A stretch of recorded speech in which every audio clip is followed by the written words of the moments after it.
Hello and welcome back to Tinker Talks Guns. I have featured the Taurus Model 415 before, but I wanted to do a deeper dive and show you what Tauruses are pretty much all about in terms of their mechanism. And they're often touted as being Smith & Wesson clones, this with some justification, but they're also very much not. And so I thought I would feature that today and do a deep dive on the Taurus415 41 Magnum.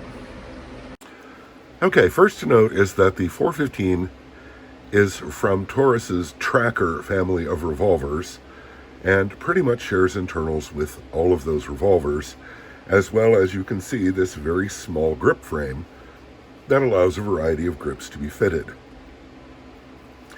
Now, main differences that jump right out are the mainspring, a flat spring in the case of the Smith & Wesson, a coil spring in the case of the Taurus, and this feature right here, which is both the trigger return unit and it blocks the hammer from moving forward when it's in the forward position. This is a way of making the gun drop safe, and it's very effective. I don't know of more than one single case where a dropped Smith & Wesson K-frame actually fired, and that fell 30 feet and landed on a piece of steel. So what happens is when the gun is cocked,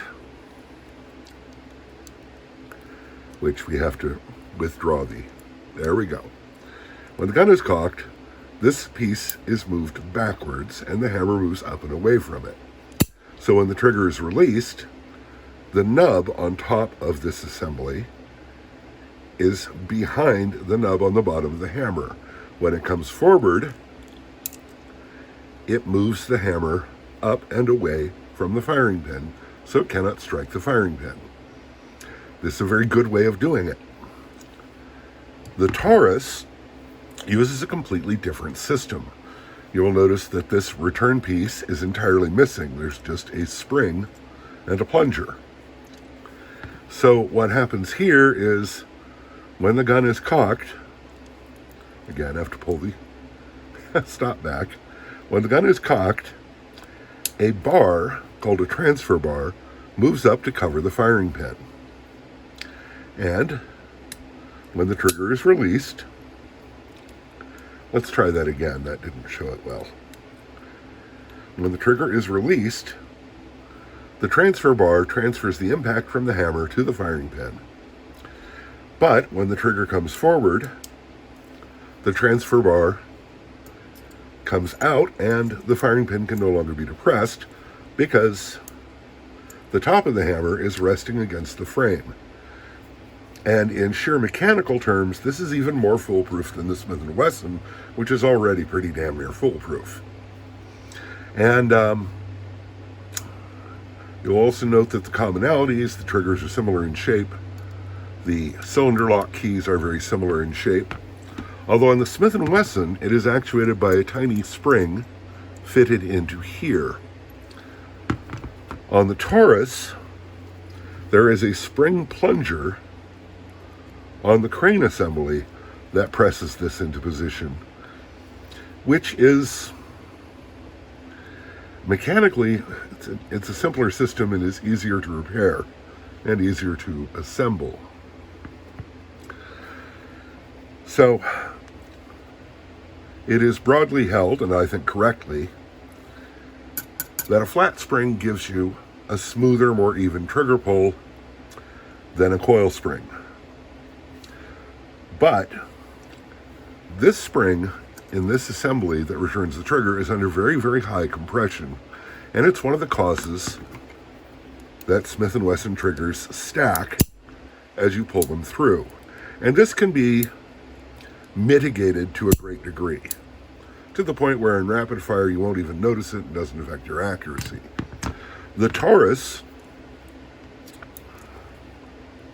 also stacks, but it has much, much less of a tendency to do so because even at full compression, the spring is not fully compressed. So there are advantages to both systems. Now, I am told, and I am not sure this is true, that this mechanism was devised during the years that both Smith & Wesson and Taurus were made by the same manufacturer, or rather owned by the same parent company, Bangor Punta, and that this was originally designed by Smith & Wesson engineers to modernize the mechanism of Smith & Wesson revolvers. I do not know if this is true. So, but, it's something to take under advisement and maybe make the subject of your own researches. Now, the Taurus system has a number of advantages over the Smith & Wesson. It has less of a tendency to stack.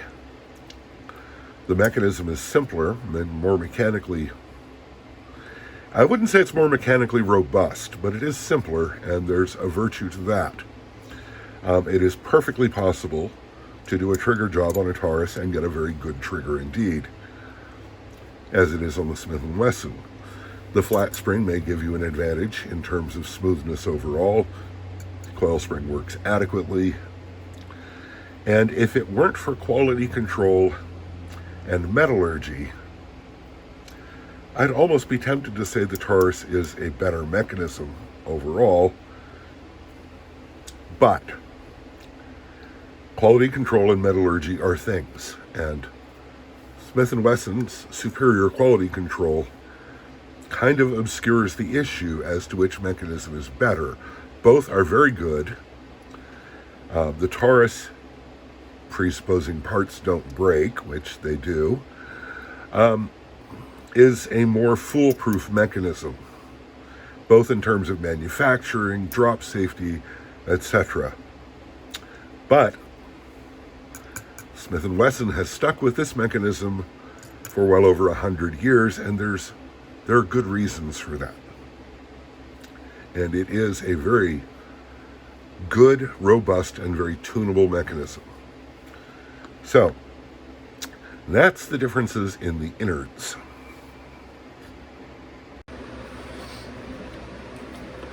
The Taurus Model 415 41 Magnum, with a 2.5-inch barrel with porting to help bring the muzzle back on target faster, which seems to work. I can't really say. I don't have a lot of comparative experience with snub-nose 41 Magnums. The 41 Magnum 415, though, is a bit of a gun looking for a purpose. Yes, it's a lot more powerful than a K-frame, and it is pretty much K-frame size. This gun actually only weighs 3 ounces more than my 3-inch K-frame Smith & Wesson 38, which, yes, that does make it a bit of a handful. But compared to a comparable 38 K-frame, slightly heavier, enormously more powerful, a lot more recoil, and recovery time between shots. The learning curve to be able to shoot this effectively as a self-defense piece is going to be much, much steeper than with a 38 or, dare I say, even a 357 Magnum K-frame. And you get one less shot. You can get speed loaders made by Star, all aluminum, very nicely made, very functional, work well. But as a self-defense piece, this really, to me, does not make a lot of sense. It's a great deal more powerful than it needs to be, and in exchange, you lose a shot. Now, how powerful is it? A lot of people aren't familiar with 41 Magnum, and a lot of people compare it to 10 millimeter. 41 Magnum can be loaded significantly more powerful than 10 millimeter. Now, this particular gun, in the video, I am shooting my bear load, which is a 210 grain soft point that leaves the 2.5-inch barrel of this gun right around 1,200 feet per second. That's way more power than you need for civilian self-defense. In fact, let's face it, using this as a bear gun is just a cheesy rationalization for having a cool but fairly questionable firearm. Anyway, I do love this gun. It does good service for me. And while it is not a gun that I take out and shoot for pleasure all the time, it is manageable and it fits the role I've shoehorned it into. Now, in a future video, we're going to discuss that role, and I may be making a very different choice for my dangerous animal defense, self-defense gun. But that's for another video. I hope you like this video. Stay safe, take care, and we'll talk to you again real soon. Oh, and don't forget to hit like and subscribe if you want to see more videos. And if you want to support my efforts, there's a link in the description to my Patreon account. Y'all take care.